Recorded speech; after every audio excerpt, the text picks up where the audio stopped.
বাংলাদেশ সেনাবাহিনীর উচ্চ পর্যায়ে কয়েকটি গুরুত্বপূর্ণ পদে রদবদল আনা হয়েছে। Chief of general staff, principal staff officer ও ডিজিএফআই প্রধান পদে এসেছে নতুন মুখ।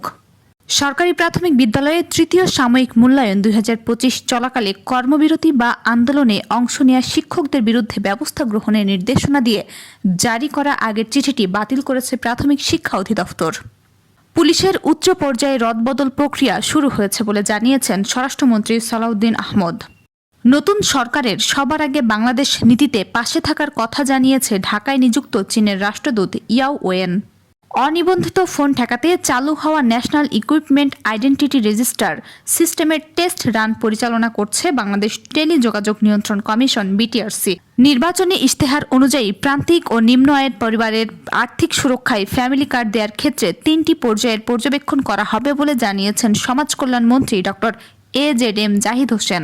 আসন্ন স্থানীয় সরকার নির্বাচনে মেয়র পদে দলীয় মনোনয়নের বিধান পরিবর্তন নিয়ে জাতীয় সংসদ অধিবেশনের সিদ্ধান্তের অপেক্ষায় রয়েছে নির্বাচন কমিশন।